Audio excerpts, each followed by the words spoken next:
Pag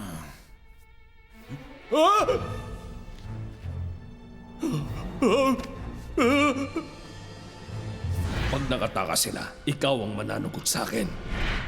Hinayaan ko sila makatakas. Naku, tiyak na parurusahan ako.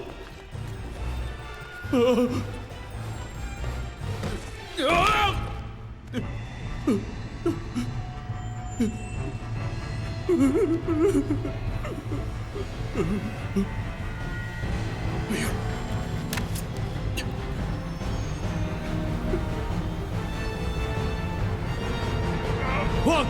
Huwag mong saktan ang sarili mo. Walang sino man sa amin ang tumakas. Bilis! Sige, dun tayo! Tignan natin! Nasa kulungan pa ba ang mga bilanggo?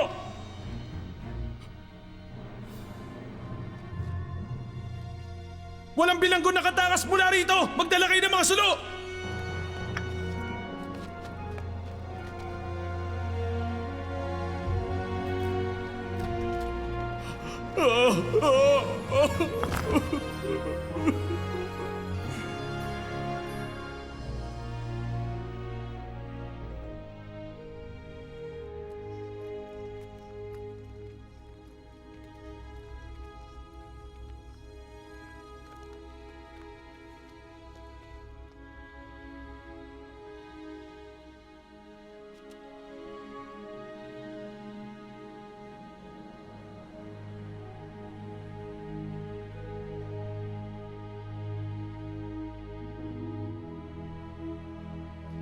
Mga Ginoo,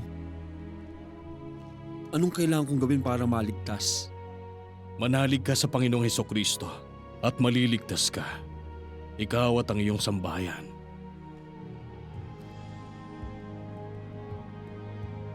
Sasabihin ko sa iyong pinakamahalagang bahagi ng mensahe ayon sa eksaktong ipinahayag sa akin.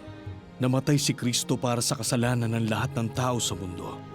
Siya ay inilibing at ng ikatlong araw siya ay nabuhay na magmuli. Si Kristo ang unang nabuhay na magmuli. At sino mang sumunod sa Kanya ay mabubuhay na magmuli sa Kanyang pagbabalik.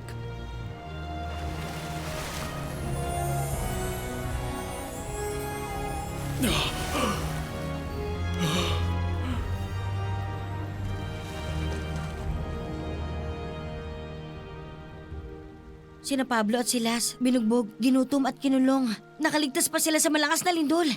Sa loob lang yun ng isang araw, ha? Pero hindi nila hinayaan makaapekto yun sa kanila. Ang kagalakan ay nagmumula sa Panginoon.